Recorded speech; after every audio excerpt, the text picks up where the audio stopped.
Hello, I'm Jill Paterson, a partner in the Product Safety and Consumer Law team at Leigh.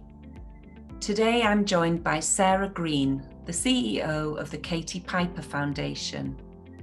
We're going to have a chat about what the foundation does, how it's been affected by COVID, and how you can help. Sarah, many people will know of the foundation through Katy Piper herself and her journey, but they may not know about the extent of the charity's work. The vision for the charity is a world where scars do not limit a person's function, social inclusion, or sense of well-being. That's an amazing aim, but it must be also a mammoth task. Can you tell us a bit more about why the charity was set up and the services that you offer? Yeah, of course, Jill. So many people will know, I'm sure, of Katy's story and the fact that she suffered an acid attack in 2008.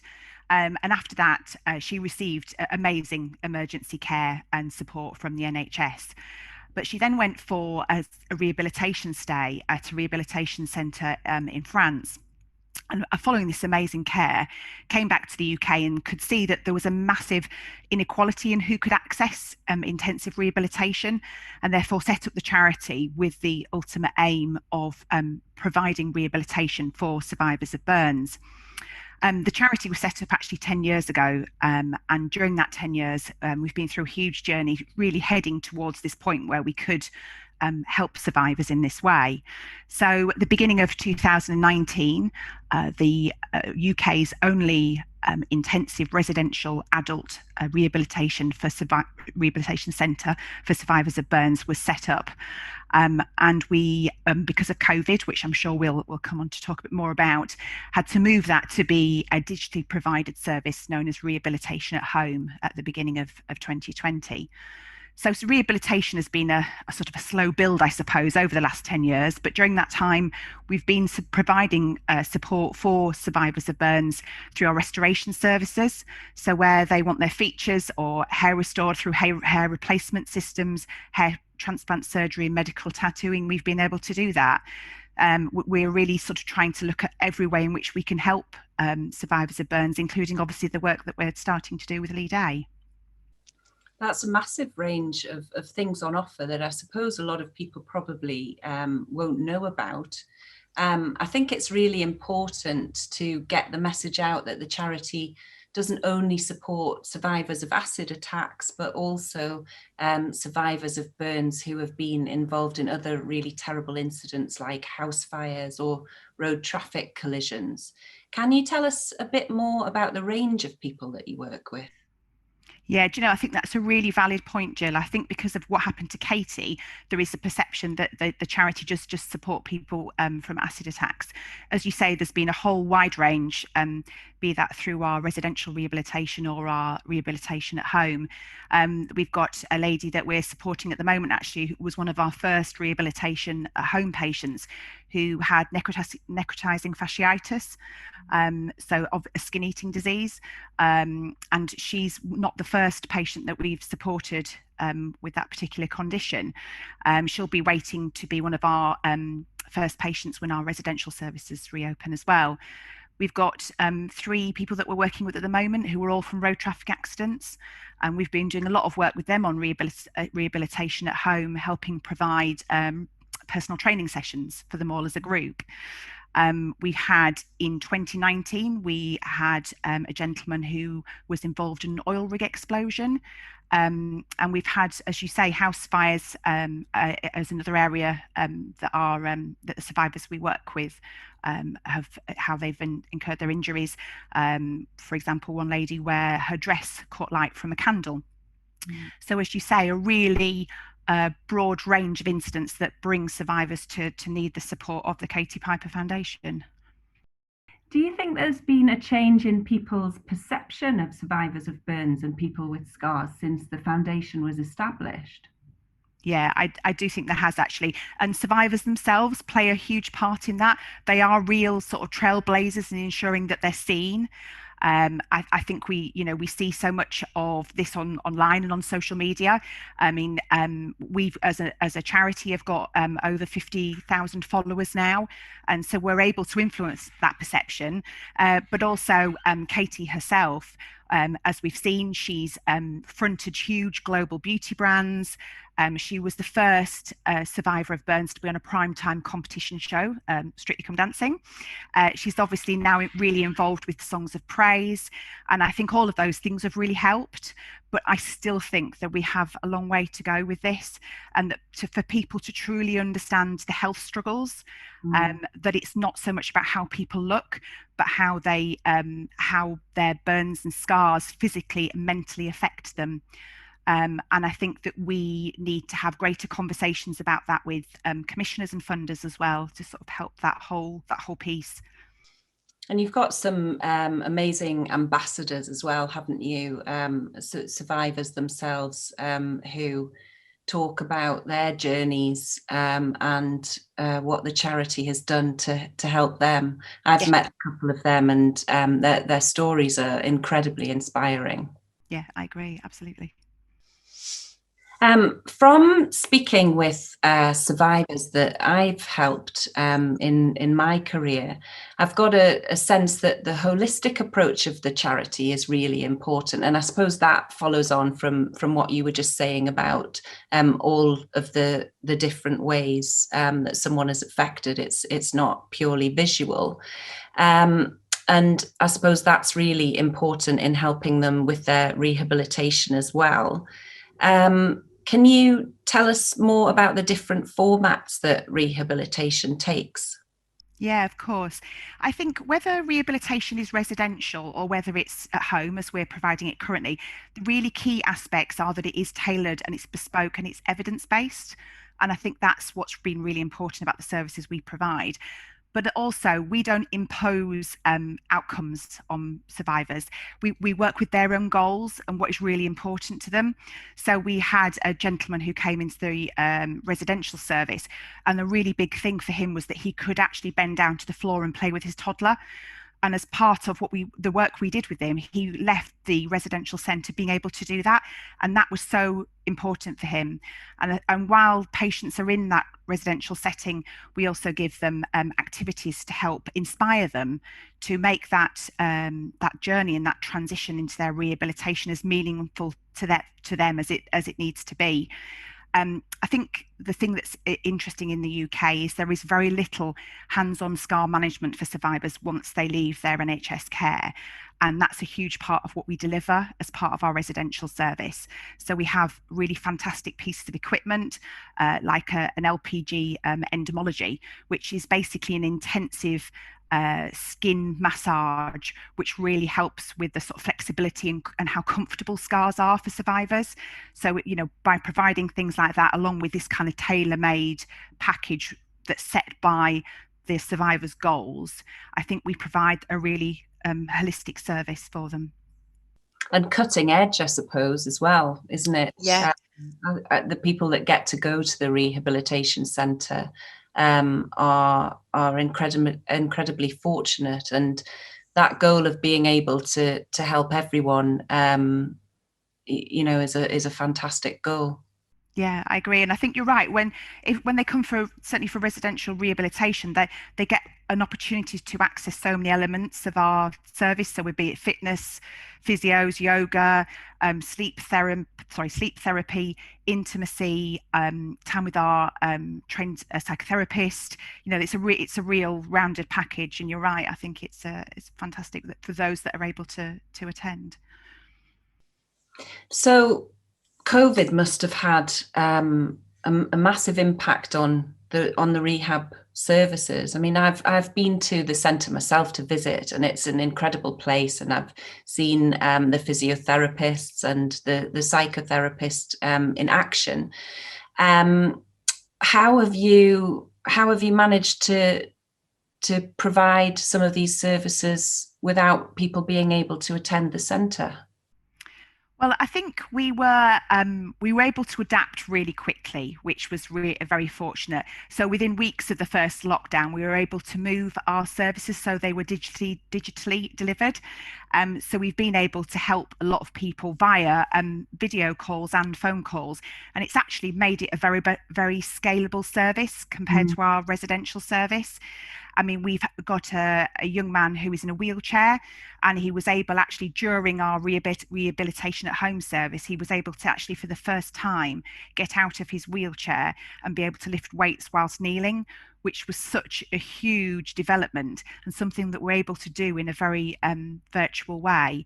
uh, it's become a huge part of our service. And regardless of when residential rehab opens again, our digital offering will continue now for as long as we can.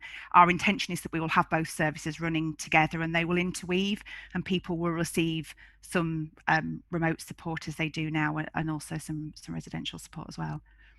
So that's amazing, because presumably through that you'll be able to help far more people. And the centre's based near Liverpool, isn't it? So for some Yes. people that's potentially not so accessible. I think you're right. I think the travel distance can be a barrier, and as to date, generally survivors were coming for a 4 week stay as part of their residential rehabilitation.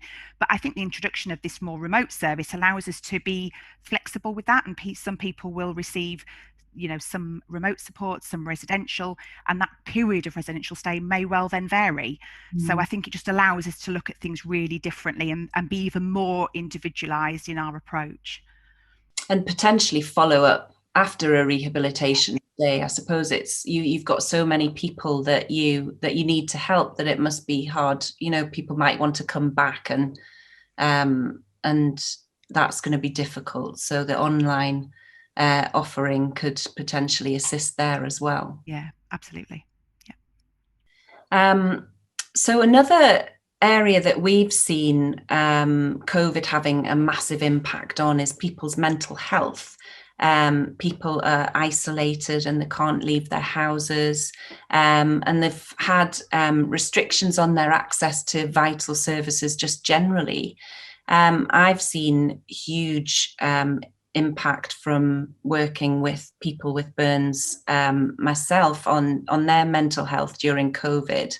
And I was wondering how you are managing the additional pressures of lockdown, which will undoubtedly be having an impact on the survivors that you support.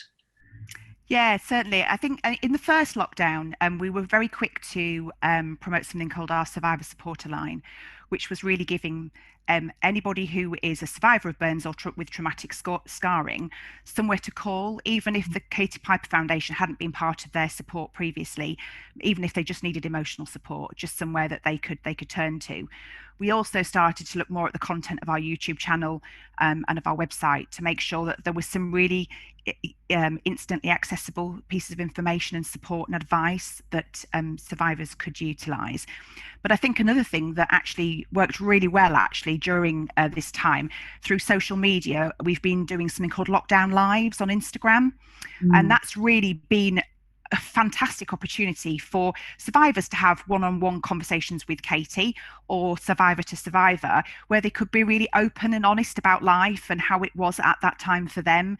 And the amount of feedback we had from other survivors who just found that so valuable, to have that honesty and Mm. that open dialogue. They really appreciated it.